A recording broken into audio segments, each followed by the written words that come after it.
all of these things added together still put us up to close to 2 planets or over 2 planets of biocapacity necessary by 2050.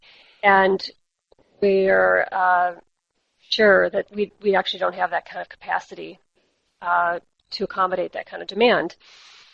So from a company's perspective, we have to realize, you have to realize that we're going to be entering into a time of rapid change, of more severe ecological constraints, and already the world is transforming really rapidly because of these trends, but it'll be even more so in the future. So if we overlay the types of investments that companies make now and think about how long those investments last. People always talk about companies operating quarter to quarter, but we also know that when you're building a new plant somewhere, you're thinking 30 to 50 years out or more. So this is really a framework for helping companies convince the people who make decisions in their companies essentially that it's important to make decisions now with an eye towards the future. Always take into account the availability of resources, take into account what the consumer or the customer of the future is going to look like, take into account the kind of solutions that we're going to need in the future, and build your business around that. Not only will you be more competitive, but you'll also be able to mitigate some buildings are one really big area because buildings last, many decades, and if you end up building buildings that are high consumers of energy, that's going to be a big liability. So what we're trying to do here, what we're doing at Global Footprint Network is working with corporate leaders and nations and international agencies to talk about how do we bend the curve? How do we put together a whole series of initiatives and technologies and policies that will help humanity get beneath the 1 planet line? And something that haven't really done too successfully in the past, we do see ecological footprints reducing in times of recession, but of course that's not the most ideal way to reduce footprints because it involves a lot of human suffering. So here's some strategies that we really, when it all boils down to, how do you get back in balance? On the demand side, it's per capita consumption. So how much is every person consuming? And there's a lot that we can do around this because think about the efficiency with which people are consuming. We can really increase our efficiency a lot. And just think about how much people are consuming. That's two of the factors. And then on the supply side, it's how much biocapacity do we have? How much land is there to supply the natural capital we need? How productive is the land? And then what's the population of people that are needing to support it? So in the bioproductivity area, there's a lot going on around increasing productivity of cropland. In terms of land area, there's a lot going on around more compact cities and leaving more of our green space available for other purposes. And populations is a very controversial topic in some circles, but there are so many benefits for countries when they really take a conscious look at what's the optimum population for their nation.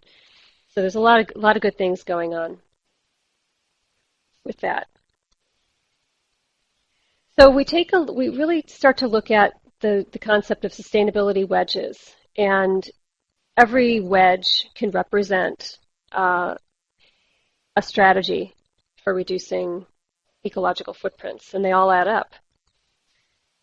Some of the countries we've been working with so far are Switzerland.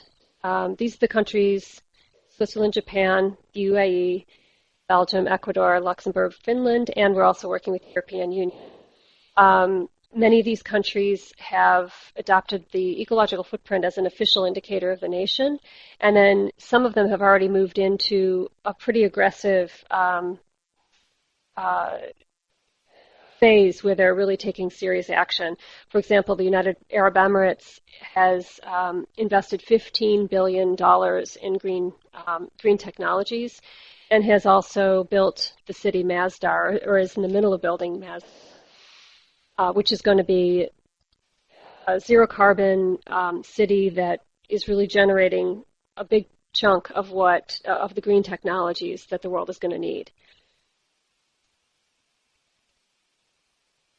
Another thing we're doing is working with cities, because cities often are, it's really where the rubber meets the road. It's really where people's lifestyles can be supported in being low footprint. Calgary is an example of a city we've worked with. They took a look at their ecological footprint and the trends that were happening for the city, and decided to put a halt on all new green space development.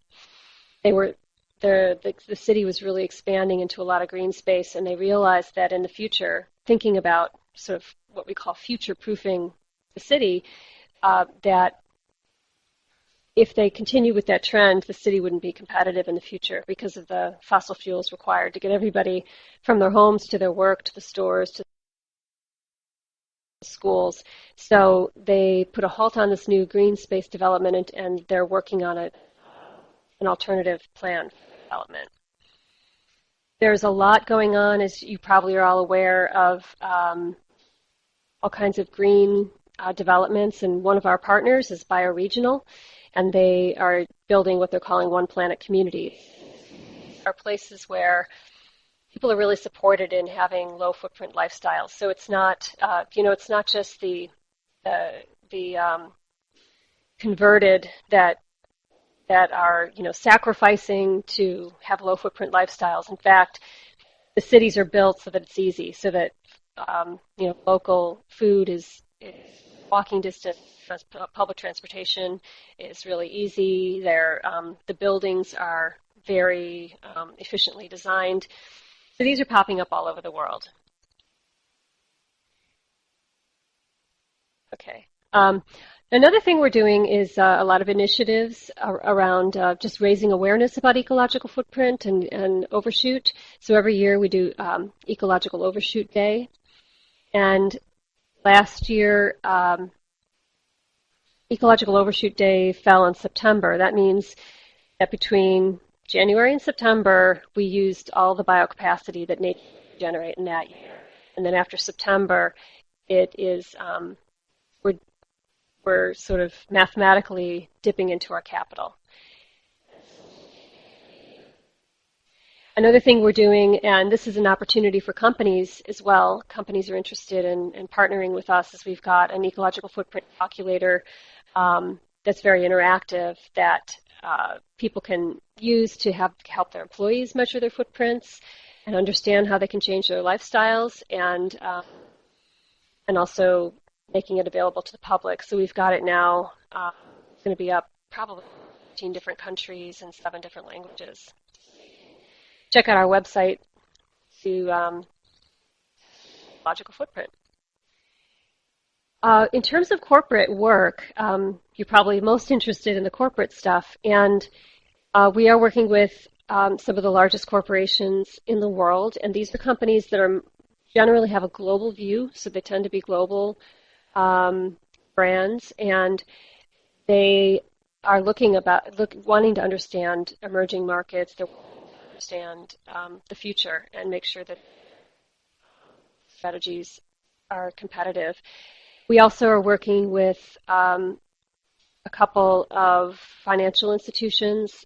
We work with PK Asset Management, Portfolio 21, which you've probably heard of, and also Saracen Bank is one of our partners that have developed a bond fund shaped around the ecological footprint. So how do you use the footprint as a tool? Essentially, the nice thing about the footprint is it gives you the big picture, so you know what nature's budget is overall, and then it can be drilled all the way down into the individual action and everywhere in between. So, so for companies, they can take a look at their operations. They can take a look at the product efficiency, as well as their strategy, all in kind of in one framework with a real. This slide shows an example of what we've done with EPT, which is a large